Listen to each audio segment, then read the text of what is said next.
Olá, eu sou o pastor Fernando Francelino e você está no canal oficial da Igreja CI. Se você ainda não é inscrito no canal, quero te convidar a se inscrever agora e ativar o sino para receber as notificações dos nossos próximos vídeos. Você assistirá agora uma mensagem de boas novas, o Evangelho do nosso Senhor Jesus Cristo, que revelará o teu caminho e te ajudará a desfrutar da vida abundante e eterna que o Senhor tem para você. Que Deus te abençoe. Você que tem Bíblia, nós vamos ler dois textos hoje, duas porções para a construção da mensagem. O primeiro texto está lá em Mateus capítulo 24. Você que tem Bíblia, Mateus capítulo 24, o verso de número 42. Mateus 24, verso 42 até o fim do capítulo. Diz assim: portanto, Jesus falando, palavras de Cristo, portanto, vigiem, porque vocês não sabem o dia que virá o seu Senhor. Mas entendam isto: se o dono da casa soubesse a hora da noite que o ladrão viria, ele ficaria de guarda e não deixaria que a sua casa fosse arrombada. Assim, vocês também precisam estar preparados, porque o Filho do Homem virá numa hora em que vocês menos esperam. Quem é, pois, o servo fiel e sensato, a quem o seu Senhor encarrega da sua casa para lhes dar alimento no tempo devido? Feliz o servo que o seu Senhor encontrar fazendo isto quando voltar. Garanto-lhes que ele o encarregará de todos os seus bens. Mas suponham que este servo seja mau e diga a si mesmo: meu senhor está demorando, e então comece a beber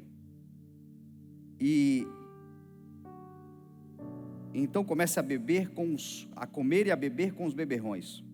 O senhor daquele servo virá num dia em que ele não espera e numa hora em que ele não sabe. Ele o punirá severamente e lhe dará lugar com os hipócritas, onde haverá choro e ranger de dentes. O próximo texto está lá em Lucas, capítulo 21. É o mesmo ambiente, o mesmo lugar, o mesmo Cristo, os mesmos discípulos, o mesmo ensinamento, porém, sob a ótica de Lucas, que escreveu um relato ordenado a Teófilo. Jesus ainda falando. Tenham cuidado, Lucas capítulo 21, verso 34.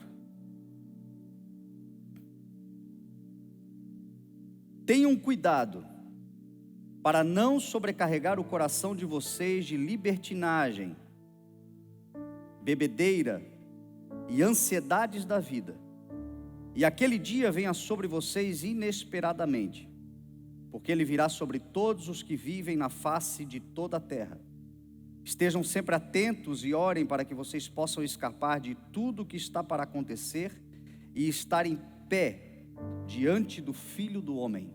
Amém?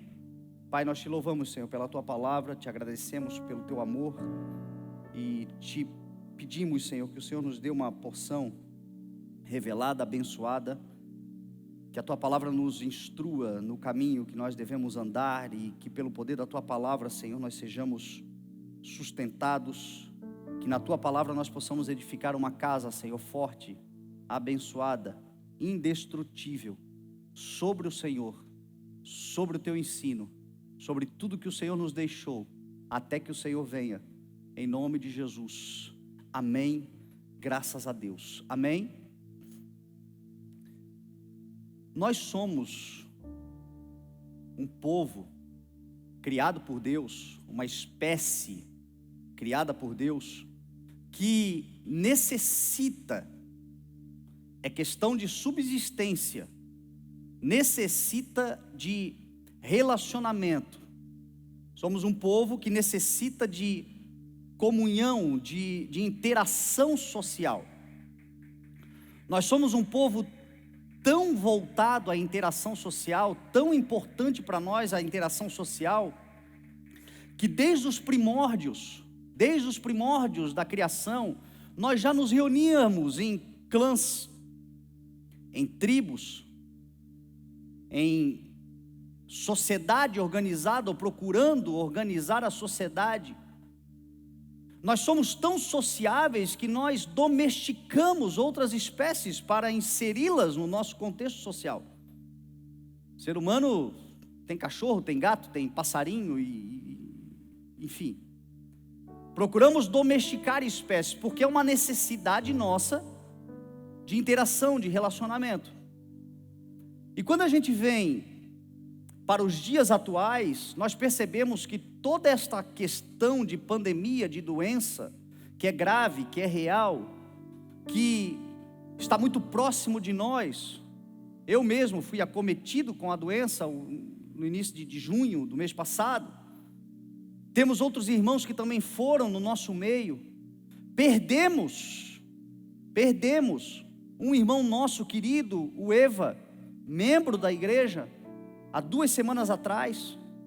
Semana passada também acabou falecendo o pai de um membro nosso da igreja. Eu tenho agora, nesse momento, um primo que está em estado gravíssimo. A doença, ela não pode ser desprezada, ela é uma realidade. Mas, com certeza, mais grave do que a doença é o isolamento em que nós fomos submetidos. É o afastamento que por causa da doença nós fomos submetidos. Não que não seja necessário o cuidado, não que deve ser desprezado o cuidado. Porém, mesmo tomando todos os cuidados, a maior tragédia dessa pandemia são as aflições e as angústias que o afastamento social está produzindo. E 3 meses depois, ou 4, estamos indo para o 4º mês, começou em março, né? Março, abril, maio, junho, julho, agosto, já vamos para o 5º mês. Nós já percebemos situações graves, de patologias psiquiátricas, psicossomáticas, pessoas que já estão desenvolvendo gravemente transtornos de ansiedade, transtornos de bipolaridade, depressão, angústias profundas, até mesmo esquizofrenias nós já estamos vendo. E tudo isso é resultado de tirar o homem do convívio social. O homem sozinho, solitário, entregue aos seus próprios pensamentos, e quando afastado de Deus e da palavra e da sustentação por fé, que sempre foi o elemento necessário para viver. O justo, ele vive pela fé. A fé é um elemento essencial e indispensável para a vida. Aqueles que não dispõem da fé, ou que não aplicam a fé, ou que não creem em algo que transcende a realidade e as circunstâncias, que vai para além, a expectativa de algo no futuro que será para a glória de Deus e que será para o benefício pessoal, porque fé é isso, é uma expectativa de uma boa notícia, de algo maravilhoso que está para acontecer, é essa certeza daquilo que espera, ainda que não se vê, mas no coração sabe que é verdade. Essa esperança muitos não têm, e por não terem, diante das circunstâncias, estão terrivelmente abalados, afetados. E a gente começa a perceber isso inclusive dentro da igreja. Infelizmente, a gente começa a perceber isto no meio dos nossos irmãos. Esses dias estão revelando muitos insensatos. Estes dias estão revelando muitos homens e mulheres no meio da igreja que infelizmente não estão edificando a sua vida na fé no Senhor e na certeza de que tudo isto que está acontecendo não é para desespero, mas é para nos levantarmos e erguermos a nossa cabeça, porque redenção está próxima. Isto é uma palavra do nosso Senhor. Isto é uma promessa do nosso Senhor. Mas em algum momento, alguns no nosso meio, no círculo social da igreja, da comunhão, em algum momento estão se perdendo ou não estão crendo. E mais, o que me deixa ainda mais preocupado, alguns é por uma ignorância de fé, alguns é por uma imaturidade espiritual, é por uma falta de conhecimento. E aí vem a palavra instruindo, trazendo luz, edificando, construindo algo em si. Então é por isso que nós estamos aqui na igreja. É por isso que hoje, domingo, graças a Deus, num momento tão crítico da nossa sociedade, especialmente na nossa região, o Senhor efetuou em você o querer e trouxe você à igreja, porque isto fortalece. A palavra nos inspira a caminhar mais uma semana, até que a gente se encontre novamente e seja edificado novamente. Então glória a Deus. Mas eu tenho me preocupado verdadeiramente com pessoas que deveriam estar na linha de frente, com pessoas que foram chamados, ungidos por Deus, pessoas que carregam um título, que foram reconhecidas publicamente pela igreja do Senhor como pastores, até mesmo pastores. E para quem nos conhece, para quem é da igreja, sabe que nós falamos e nós ministramos para pessoas que inclusive não estão no nosso meio. Quando eu falo igreja, eu vou para além de uma denominação, eu vou para além do CEI. Estou falando da realidade da igreja brasileira, e que inclui nós também. Às vezes, homens que já têm, mulheres que já têm uma maturidade em Deus, mas que nesses dias, ao invés de propagar a esperança, a fé, a convicção de que o Senhor está pela sua igreja e cuida da sua igreja, estão se opondo, fazendo o discurso do mundo e se opondo à palavra de Deus, e trazendo medo e pânico para corações de pessoas, e afastando a igreja do Senhor daquilo que é mais importante para ela, que é a sua comunhão, o seu relacionamento. E eles usam de discursos aparentemente sábios, mas estão se tornando loucos. E dentro deles um espírito de facção e de dissensão está fazendo aquilo que o diabo tem planejado com esta pandemia. É mais do que um problema de saúde pública.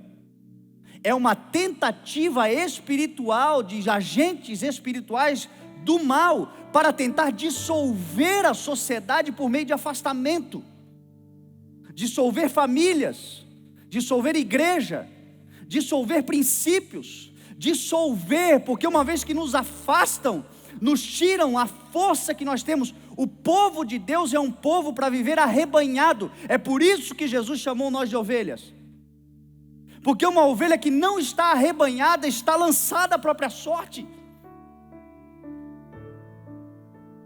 Nunca estivemos num tempo tão importante para nos arrebanharmos, para nos unirmos, para andarmos juntos, para fortalecermos a nossa fé, para congregarmos, para compartilharmos daquilo que carregamos, para fortalecermos uns aos outros, para edificarmos uns aos outros, para suportarmos a carga uns dos outros. Nunca estivemos num momento tão importante e necessário para fazermos isso do que agora. Respeitando, enfim, todas as diretrizes de órgãos de saúde e tudo mais, óbvio. Cuidando com as aglomerações, óbvio, mas eu falo de algo de coração, de espírito. Eu falo de uma comunhão no espírito. Eu falo de uma comunhão e de uma edificação que é mais do que um contato físico, do que estarmos no mesmo ambiente físico, mas sim estarmos no mesmo ambiente espiritual. E eu vejo pessoas que nesses dias deveriam estar proclamando o Evangelho, proclamando a esperança, e infelizmente estão colocando medo no coração das pessoas, pavor, desânimo. E são pessoas que deveriam ser condutores, eles deveriam estar conduzindo. Todo faccioso, ele é um carnal, que não tem em si o reino de Deus.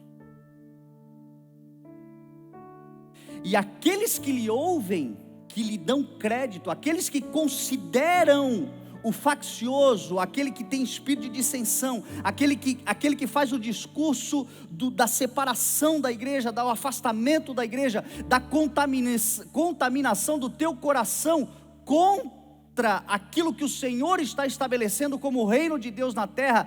Todo aquele que tem esse espírito, ele não tem o reino, e aqueles que lhe ouvem correm o risco de perder o reino.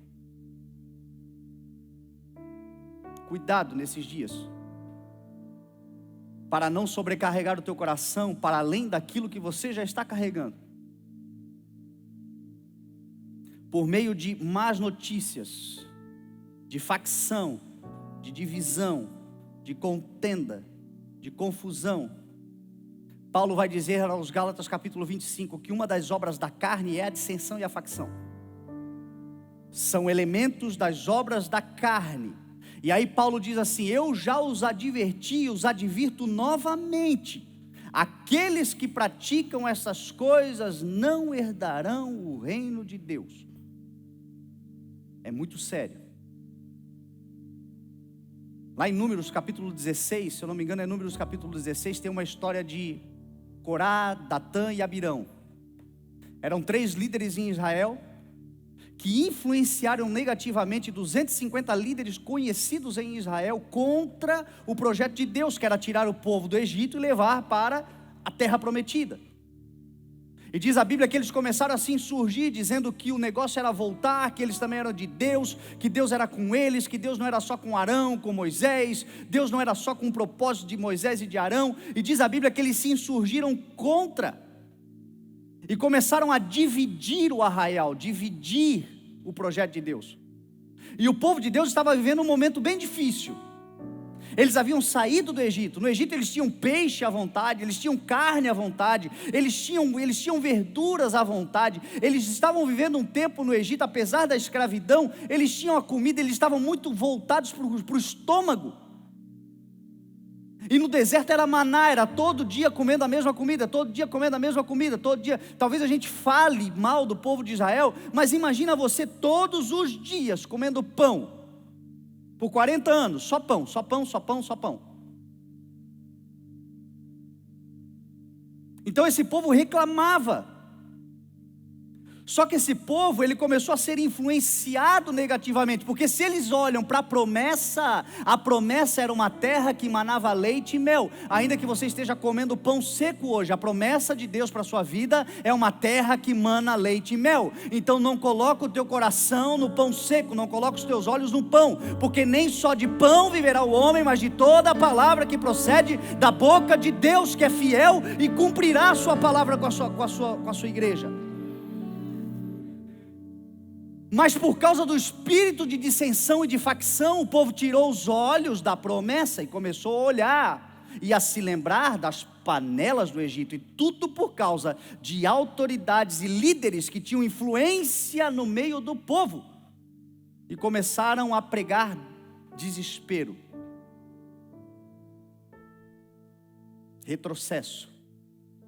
Diz a Bíblia que Moisés recebeu uma palavra do Senhor: diga ao povo que se afaste das tendas desse povo, desses homens, e não toquem nada do que eles tocarem, para que o pecado deles não recaia sobre o povo. É a mesma palavra que Paulo vai dizer aos Gálatas.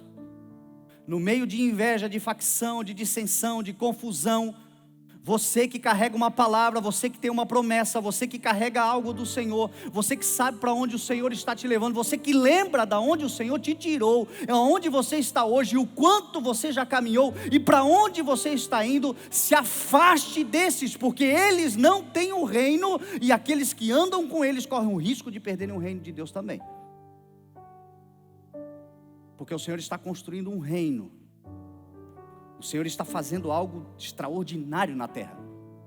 Esses dias em que nós estamos vivendo, repito, são dias para nós nos levantarmos, erguermos a nossa cabeça, olharmos para frente, deixarmos as coisas velhas para trás, porque está surgindo um tempo novo, uma oportunidade que trará redenção para aqueles que pertencem ao Senhor. Quem pertence ao Senhor aqui?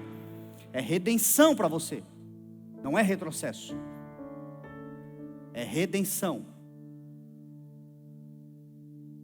São tempos de nós sermos íntegros, integrais.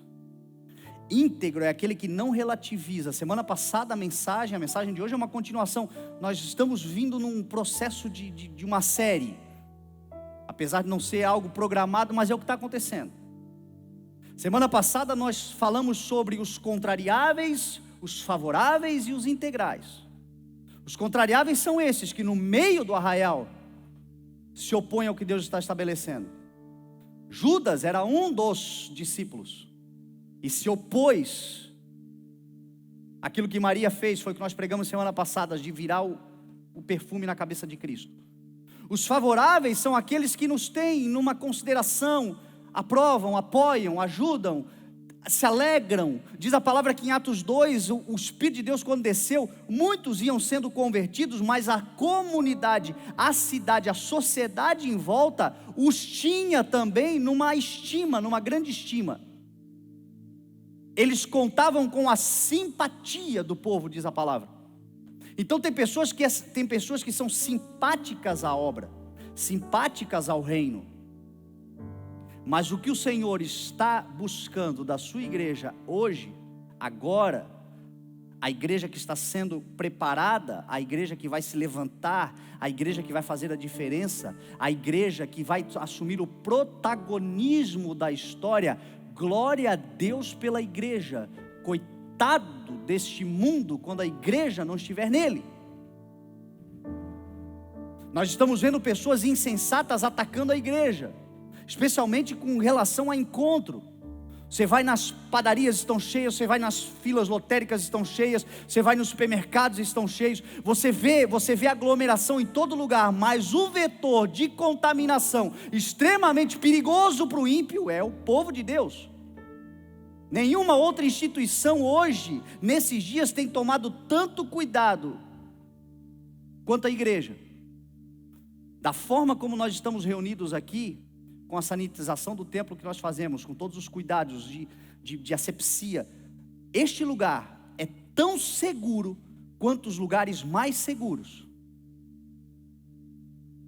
Mas somos atacados. Porém, também existem os simpáticos. E por causa da simpatia de muitos que não estão na igreja, mas são favoráveis à igreja, graças a Deus, pelo menos na nossa cidade, na nossa região, nós estamos tendo a essencialidade, que é um direito constitucional garantido, porque em alguns lugares isso foi rasgado também. Mas entenda uma coisa: é de íntegros que o Senhor está chamando, são os íntegros. São os íntegros que vão fazer a diferença nesses dias. E os íntegros não são os perfeitos, os íntegros são os inteiros, são os totais.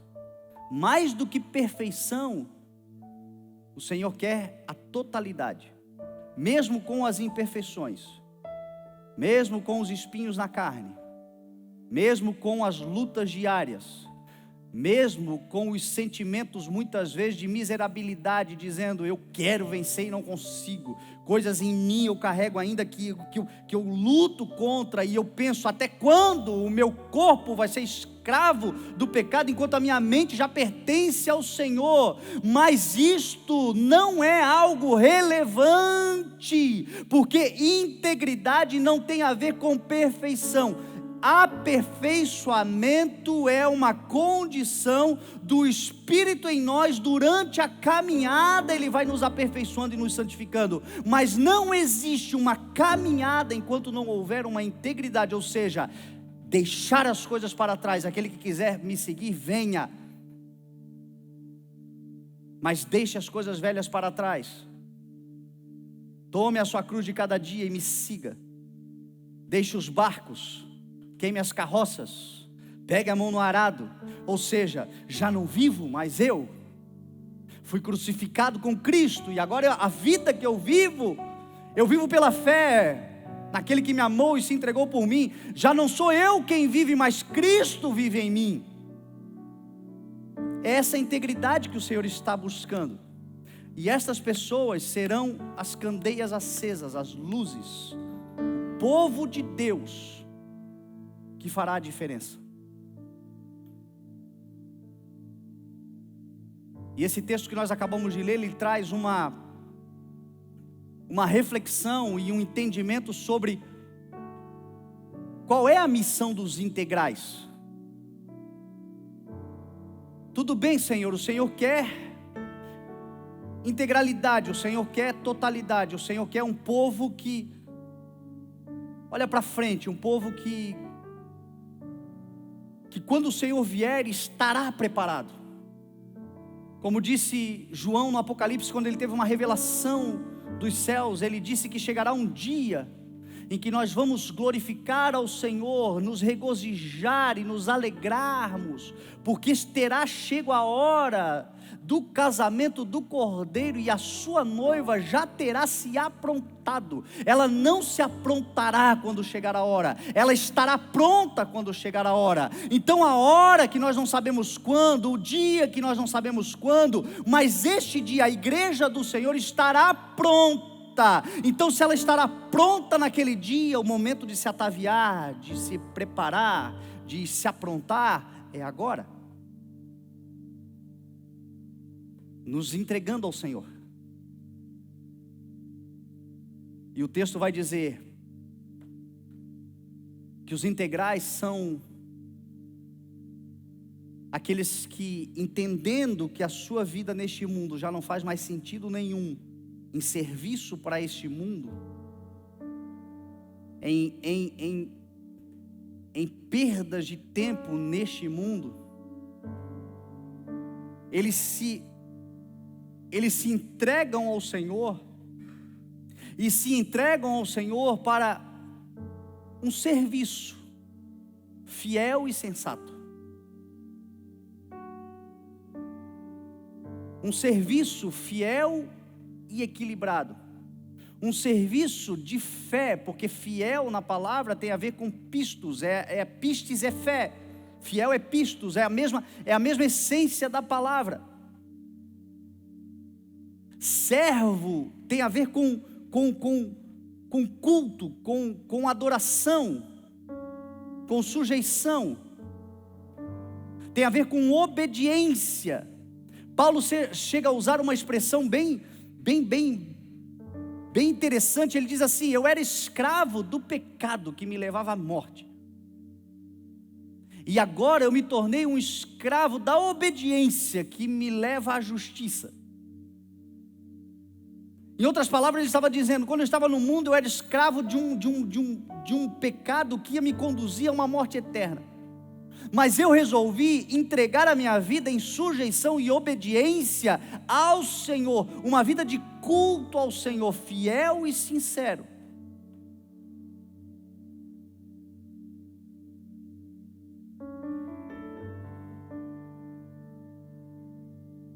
Como é feliz, diz a palavra,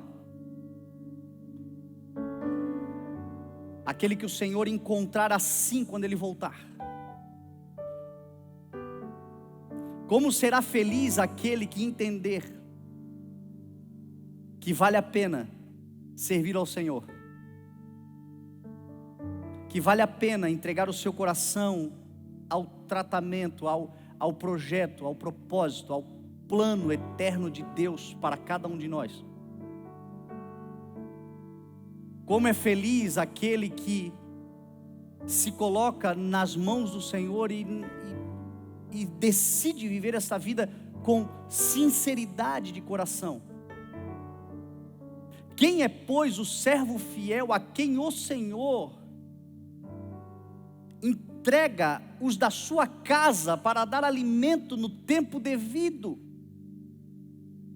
Casa é a igreja, casa é o reino, casa é o lugar da habitação, é o lugar para onde Jesus voltará. Jesus foi e voltará. Ele voltará para a sua igreja, ele voltará para o seu povo, ele voltará para reinar sobre a terra, ele voltará para estabelecer o seu reino, ele voltará para preparar, para nos levar para um lugar maravilhoso, ele voltará. Casa aqui na palavra é um sinônimo do seu povo. E ele está dizendo, como é feliz o servo, aquele que se entregou, aquele que se colocou com fidelidade e sinceridade, e ele durante o tempo em que o seu Senhor está viajando, enquanto ele não volta, ele dedica a sua vida em dar alimento para os seus conservos, porque somos todos irmãos. Ele se dedica a viver uma vida sensata, justa e piedosa nesta era. Ele se dedica a não se corromper com este mundo, mas transformar-se dia após dia pela renovação da sua mente, por meio da palavra de Deus, experimentando e comprovando a boa, agradável e perfeita vontade de Deus. Ele se dedica a não fazer o discurso do mundo, mas carregar uma palavra de esperança. Ele se dedica a proclamar que no Evangelho é revelada a justiça de Deus, uma justiça que do princípio ao fim é pela fé, como está escrito, o justo viverá pela fé. Ela se dedica a trazer esperança, conforto, ânimo para familiares, para amigos, para as pessoas que estão próximas. Ele se dedica a alimentar o povo de Deus, alimentar a humanidade, alimentar a sociedade com palavras poderosas que os céus derramaram sobre ele e ele transborda sobre a terra.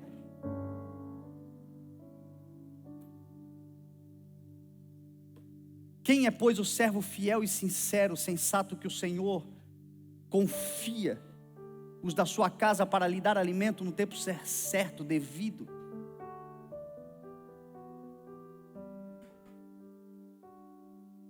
Diz o texto que o Senhor diz: eu lhes garanto que quando Ele vier,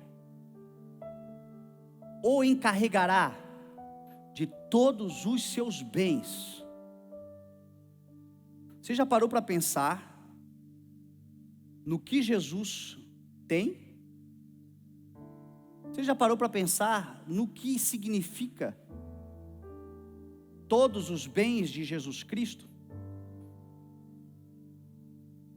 Você já parou para pensar no que significa, ou o que Jesus adquiriu, o que Jesus tem, o que Jesus detém nas suas mãos, o que Jesus possui? Só para te dar uma dica, nós cantamos aqui, diz a palavra, que dele, por ele e para ele são todas as coisas. Paulo vai dizer aos Colossenses que ele é a imagem do Deus invisível, que nele foram criadas e para ele foram criadas todas as coisas, visíveis e invisíveis. Não se trata apenas daquilo que vemos, mas se trata ainda daquilo que nós nem temos noção do que existe. Hebreus 11 vai dizer que pela fé o universo foi criado, de forma que aquilo que se vê não foi feito do que é visível. A magnitude, a glória, o extraordinário de Deus, tudo aquilo que o Senhor conquistou, tudo aquilo que é dele, tudo aquilo que pertence a ele, será dado à igreja. Nós estamos num ano de usufruto. tudo pertence a Ele, mas o usufruto é da igreja. Então nesses dias, se você tem pão, lança o teu pão sobre as águas, porque depois de muitos dias você achará. Reparta o que você tem com 7, até mesmo com 8, porque nada do que você faz, não nos cansemos de fazer o bem, pois no tempo próprio colheremos se não desanimarmos. Se você tem dons do Senhor, é hora de gastar, de aperfeiçoar, de se dedicar. Se você tem tempo, é hora de visitar, é hora de acolher, é hora de ouvir.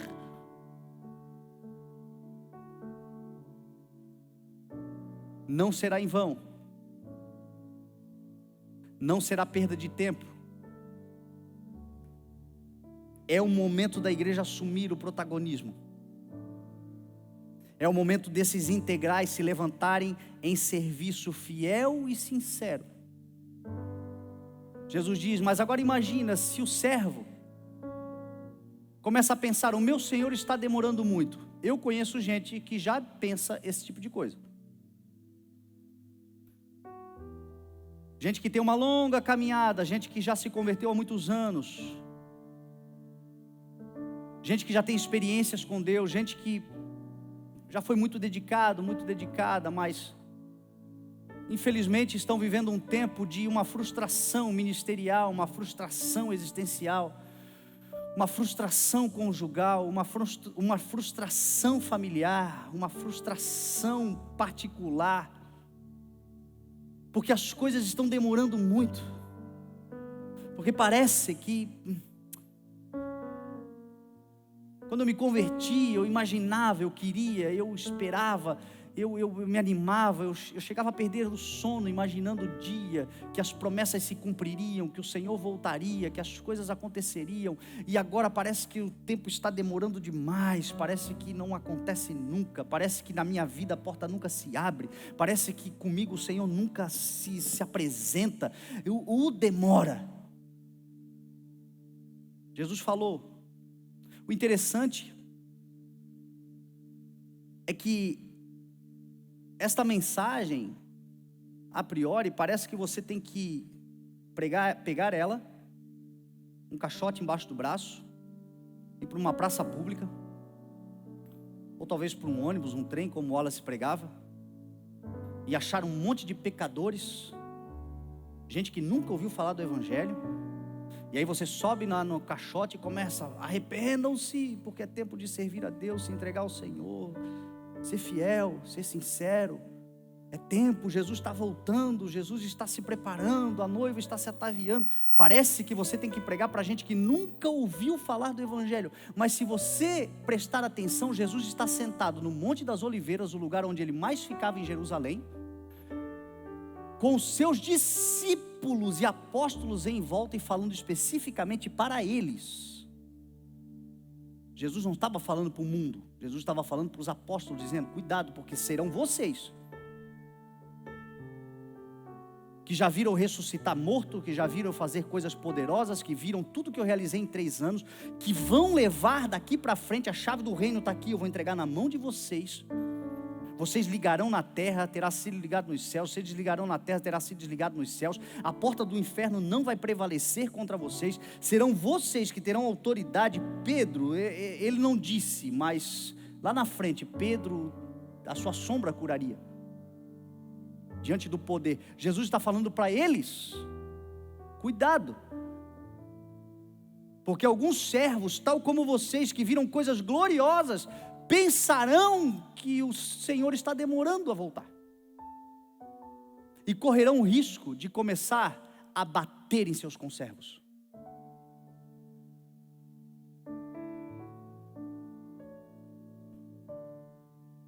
E a comer e beber com os beberrões, e a começar a se contaminar. O Salmo de número 1, bem-aventurado o homem que não segue o conselho dos ímpios, não se assenta na roda dos zombadores, não imita a conduta dos pecadores.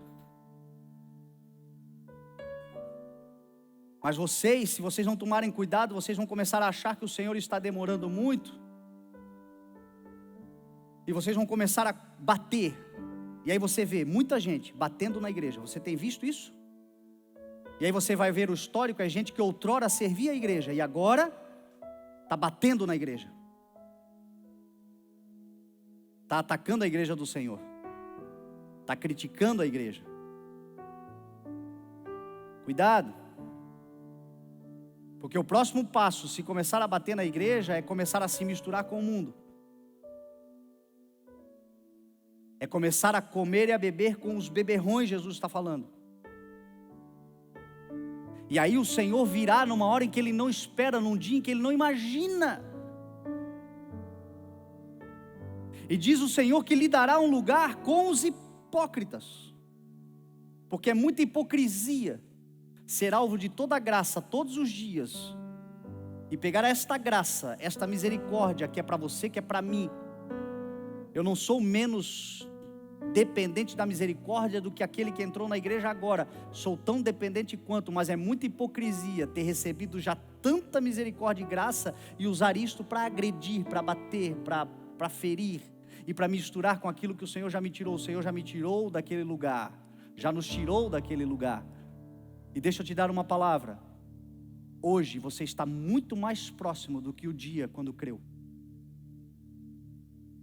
Não se iluda, porque a caminhada do justo é como a luz da aurora, ela vai clareando pouco a pouco. Se você olhar para trás, você vai perceber o quanto o Senhor já te fez avançar, o quanto caminhamos, o quanto vem clareando. Mas um dia é como 1000 anos é como um dia. Agora não se esqueça, ou não duvide da promessa daquele que estabeleceu: aquele que vem virá, e diz a sua palavra, e ele não demorará.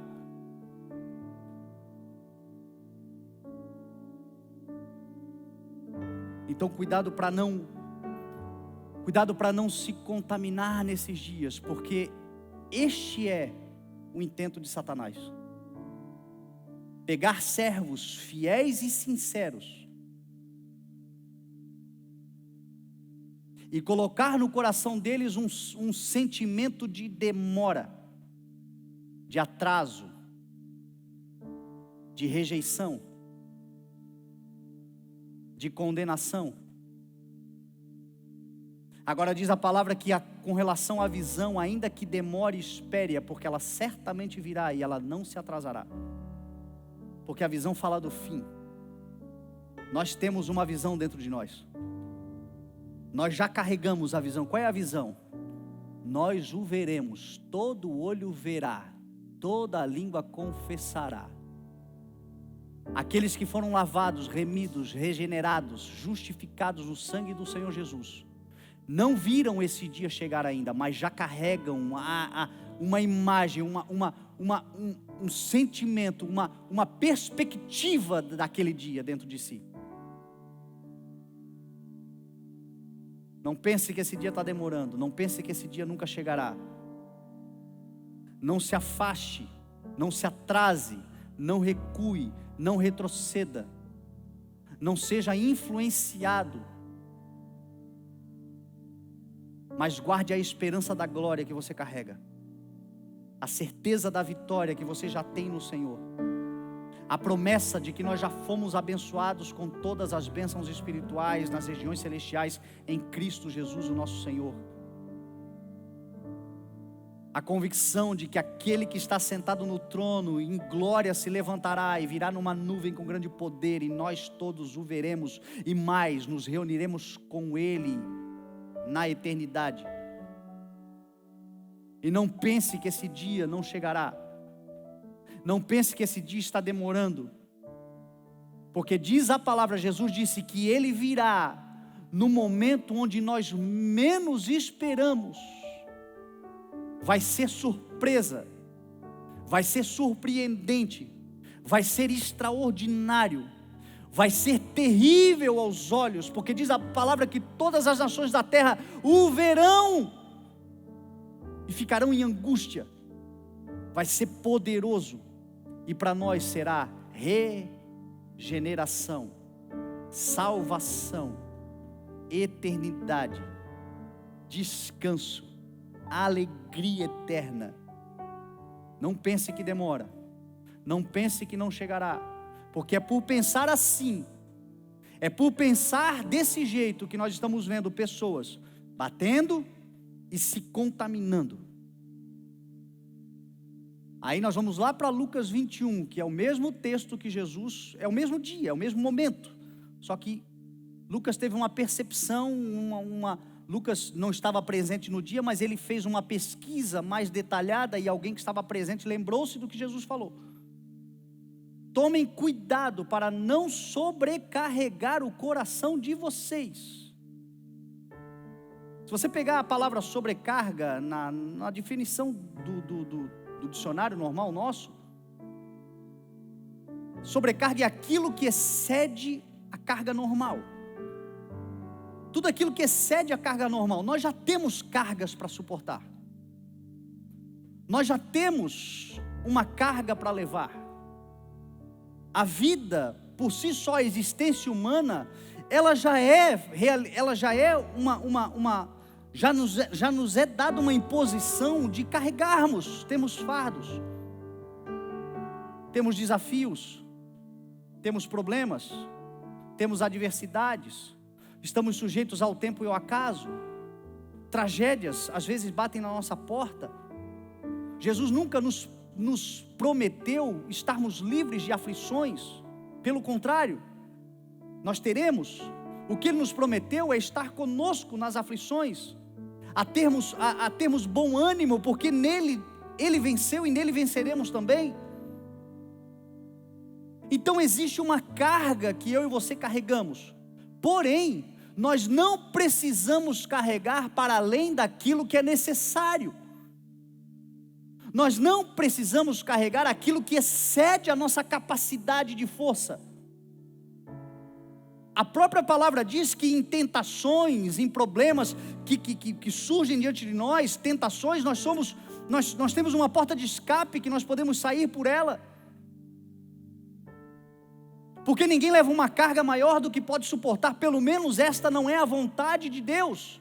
Então Jesus está dizendo: cuidado igreja, cuidado meus discípulos, cuidado meus servos fiéis e sinceros, cuidado povo do arrebatamento, cuidado povo que estará em pé diante do Senhor, que não será pego de surpresa, mas estará em pé. Cuidado para não sobrecarregar o coração de vocês.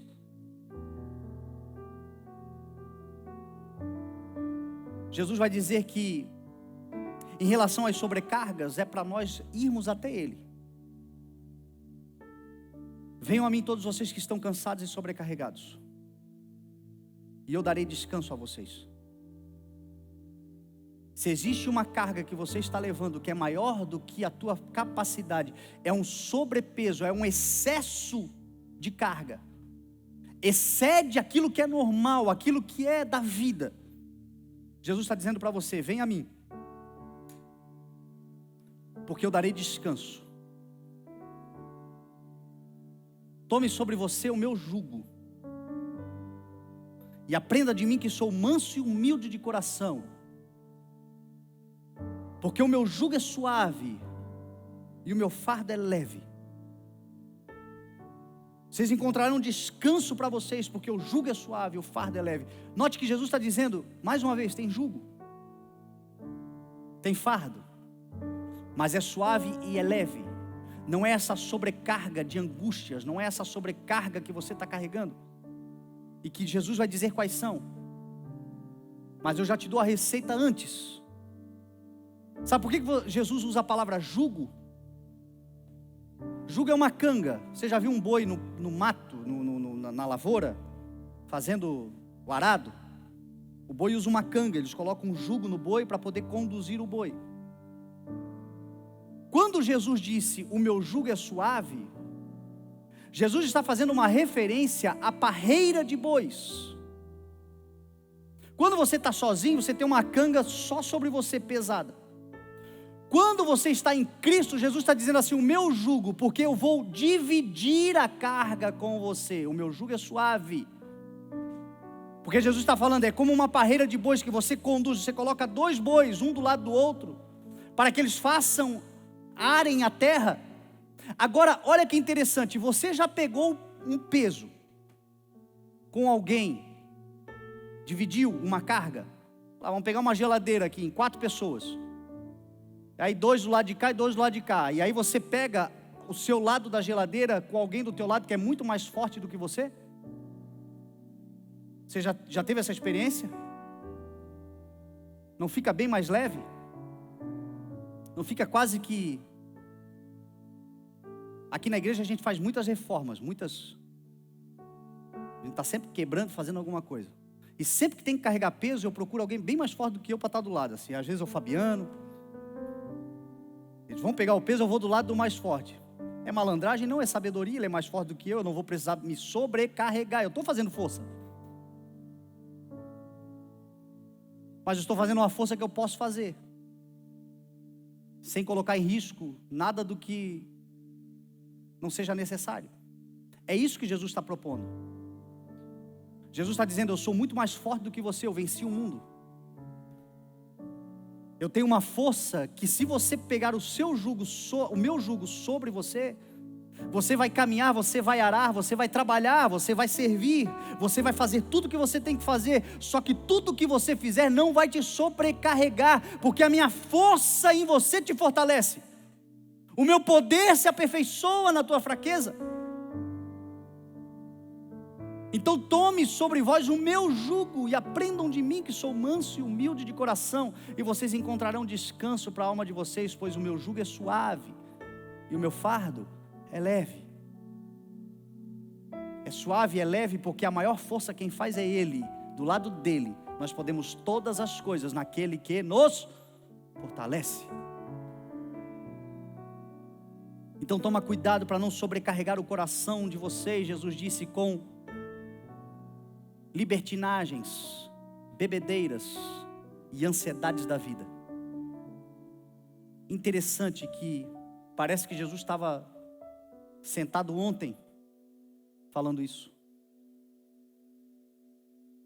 porque a nossa geração é essa geração que a sobrecarga dela está baseada na libertinagem, nos excessos e nas ansiedades. Jesus falou de bebedeiras. Jesus falou de tudo aquilo que tira a nossa cognição, a nossa capacidade de refletir, de tomar decisões sóbrias. O grande problema da bebida é tirar a sobriedade.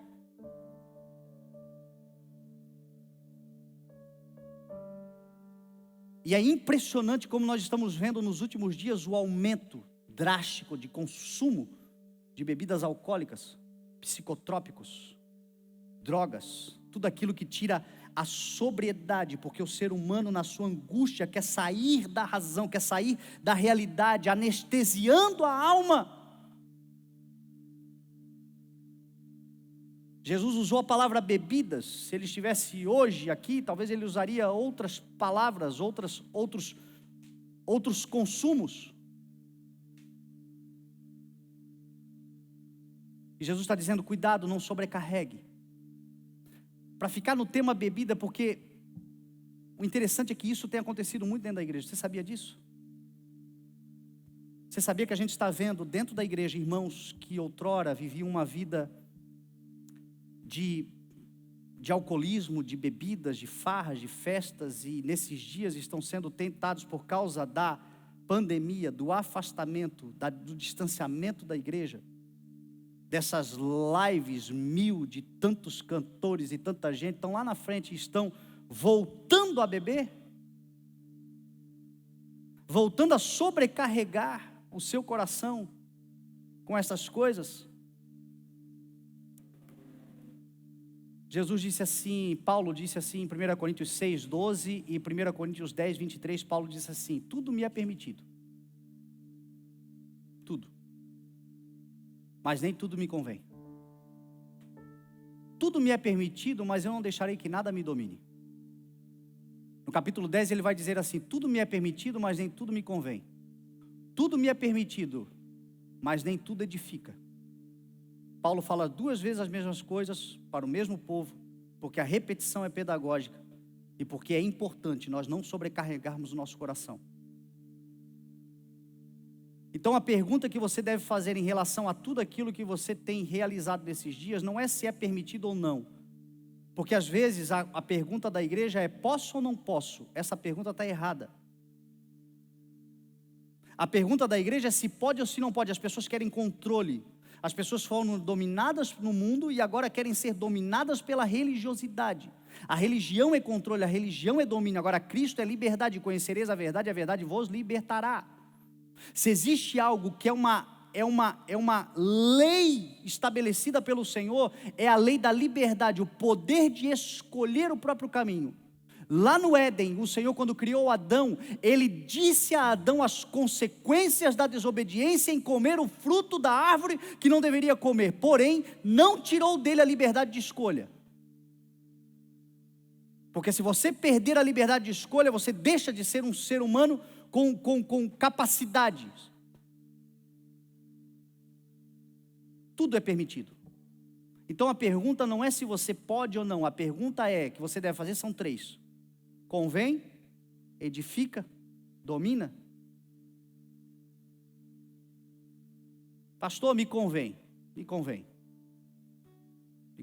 eu acho que é conveniente, eu não me torno inconveniente, eu sou uma pessoa que quando tomo umas, meu Deus, as pessoas olham e todas elas se inspiram em mim, não tem nenhum inconveniente, eu estou edificando vidas. Para pensar, eu sou teu pastor, amém? Você me tem como teu pastor? Se você me encontrar num restaurante, com uma garrafa de uísque, uma garrafa de cerveja em cima da mesa, é conveniente? O que você vai pensar? Você vai dizer, não tem nada a ver? Você sabia que nós, como filhos de Deus, nós não temos mais apenas responsabilidade conosco, mas nós temos responsabilidade com os demais também? Então a questão não é se eu posso ou se eu não posso. Eu posso, mas é conveniente? Não. Uma segunda pergunta que você tem que fazer: edifica? Pastor, edifica. Quando eu abro a primeira latinha de cerveja, quando eu faço a primeira dose, a minha esposa já abre um sorriso assim, dizendo, meu Deus, que marido maravilhoso. Edifica demais, edifica a minha casa, edifica os meus filhos. Eu vou bebendo e eu vou consumindo, e quanto mais eu consumo, mais espiritual eu fico, mais abençoado eu fico, mais generoso eu fico, mais paterno eu fico, mais amoroso eu fico. Vai edificando tanto a minha casa, Senhor, que para mim é edificante. Se for, boa sorte. Se não edifica, não faça. Pastor, não me domina. Eu compro 2, 3 caixas, eu não paro enquanto eu não termino a última, mas não me domina assim. Não há domínio, eu paro quando eu quero, eu faço quando eu quero. Eu continuo no controle, eu não me passo, eu não me excedo. Beleza, agora se domina, tudo que nos domina é pecado. E o Senhor está dizendo, cuidado para não sobrecarregar o teu coração com coisas que não edificam, com coisas que não convêm e com coisas que te dominam, sejam elas quais forem. É para tudo na vida. A pergunta do cristão em relação a tudo que ele realiza na vida é: está edificando? É conveniente? Não está me dominando? Se não domina, se convém e se edifica, tenha total liberdade. Caso contrário, se abstenha, porque não é o que o Senhor quer para você. Não sobrecarregue de libertinagens. A libertinagem aqui que Jesus está falando é a consequência de todos os excessos, as farras, as orgias, as imoralidades, as confusões, as tragédias, que são a consequência de tudo aquilo que me tirou a sobriedade. Então é aquilo que a gente se torna muitas vezes por causa da bebida, por causa da droga, por causa dos excessos. Sabe aquela pessoa que muitas vezes a gente diz, eu me transformo, eu não tem até um ditado no mundo que diz assim, se eu não me lembro, eu não fiz. Porque tem pessoas que realmente se passam. E Jesus está dizendo, cuidado, não sobrecarregue o teu coração, perdendo o controle da tua realidade, da tua mente, da tua capacidade de escolha. Paulo vai dizer assim, estejam atentos, portanto fiquem atentos, vigiem, e procurem saber qual é a vontade do Senhor. Não se embriaguem com vinho que leva à libertinagem, mas deixem-se encher pelo Espírito que leva a vida, que traz a vida.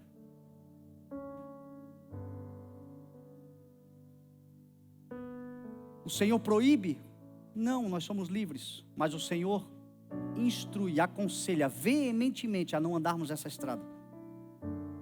Salomão, o homem mais sábio do mundo, vai dizer assim: não se deixe atrair pelo vinho quando ele está vermelho, quando cintila no copo e escorre suavemente. Só de falar, alguns já deram água na boca, ou não? Porque no final ele morde como serpente e envenena como víbora. Você verá coisas distorcidas, a sua mente imaginará coisas que não existem. Você se sentirá como alguém que dormiu no meio do mar, no alto de um mastro. Se levantará como alguém que levou uma surra e nem sabe quem lhe bateu. É a ressaca. E Jesus está dizendo: cuidado. Não se deixem nesses dias dominarem e sobrecarregarem o coração de vocês com bebedices, com bebedeiras, com libertinagem. E aqui algo que engloba a sociedade como um todo. Tem gente que nunca bebeu, tem gente que nunca usou droga, tem gente que não tem problema nenhum com excessos, tem gente que não tem uma luta existencial contra vícios, tem gente que a sua vida é a marca da caretice. Porém, extremamente ansioso, extremamente ansiosa. Uma vida de excesso de futuro, angustiante. E Jesus está dizendo: não sobrecarreguem o coração de vocês com ansiedades. Fé é uma expectativa de um bom testemunho, uma convicção de um bom testemunho. E as ansiedades da vida, elas anulam a possibilidade de vivermos por fé. Porque o ansioso, ele vai andar num tempo futuro que talvez nem acontecerá, ou ainda que seja uma realidade, vai acontecer, é inevitável. Por causa da ansiedade, ele não consegue desfrutar da graça de Deus, chamada hoje, e do momento que temos, que é agora. E Jesus está dizendo: cuidado para não sobrecarregar o coração de vocês com as ansiedades da vida. E a forma como nós podemos nos livrar da ansiedade é lançando sobre ele a ansiedade, lançando sobre ele o nosso futuro, lançando sobre ele o amanhã, lançando sobre ele as expectativas daquilo que virá, lançando sobre ele a nossa segunda-feira, a nossa terça-feira. Quais são os desafios que você tem durante a semana? Não andeis ansiosos por coisa alguma, mas em tudo, pela oração que nós vamos fazer agora, pela súplica e com ação de graças, que é o viver hoje agradecido ao Senhor, apresentem os seus pedidos a Deus, e o Deus da paz, que excede todo entendimento, guardará o coração de vocês em Cristo Jesus. A paz de Deus que excede, guardará a mente, o coração de todos nós. Quando não andamos ansiosos por coisa alguma, quando confiamos naquilo que Jesus Cristo já fez por nós, quando temos a certeza de que este dia, ao chegar, nós teremos redenção, regeneração, não há mais condenação sobre nós, o nosso futuro está garantido por fé. Nós sabemos que o nosso futuro está garantido no Senhor, e quem sabe que o Senhor já lhe garantiu o seu futuro, anda com o coração pacificado, sem sobrecarga, e não será pego de surpresa, porque ele está vivendo cada dia o hoje, com toda a intensidade, com toda a força, com toda a capacidade. Se hoje o Senhor nos deu o dia, é para hoje desfrutarmos do dia da melhor forma possível. Basta cada dia o seu mal. Nós temos um dia chamado hoje. Hoje pega o teu filho e vai dar uma volta na praça. Hoje senta com a tua esposa e tem um momento de alegria. Hoje descansa o teu coração. Hoje confia no Senhor, porque o amanhã está garantido no Senhor, está nele. Guarda a palavra do Senhor. Jeremias 29, porque sou eu o Senhor, que conheço os planos que tenho para vocês, planos de fazê-los prosperar e de não lhes causar dano, planos de dar a vocês esperança e um futuro. Não ande ansioso por coisa alguma. O teu futuro está garantido. Essa pandemia não vai destruir a tua família, não vai destruir a tua casa, não vai destruir os teus negócios. Essa pandemia, ainda que tenha levado alguma coisa, o vento só leva a palha, aquilo que está edificado no Senhor. Ainda que venham os ventos e deem contra a casa, a casa não cairá. Ainda que a chuva venha contra a casa não cairá. Porque tudo aquilo que está edificado no Senhor, até o que parece que não é bom, está contribuindo para o bem. Porque todas as coisas estão contribuindo para o bem daqueles que amam a Deus e que foram chamados de acordo com o seu propósito, que descansam no amor do Senhor, que Ele já nos garantiu o nosso futuro. Não sobrecarregue o teu coração com as ansiedades da vida, para que aquele dia não venha de surpresa e você seja pego inesperadamente. Descansa o teu coração naquilo que Jesus já fez e na oportunidade de dar graças hoje, porque a cada dia nós vamos vivendo e de repente, quando nós menos esperar, o Senhor se manifestará em glória para o seu povo. O Senhor se manifestará em glória, trazendo promessas, realizando sonhos, garantindo o futuro. Ainda que a nossa geração passe e não veja a volta do Senhor Jesus, mas essa geração não passará para a perdição. Se Ele não vier para nós, nós iremos para Ele. Isso é uma certeza que nós temos. O nosso futuro está garantido. Nós estamos guardados no Senhor e no seu amor.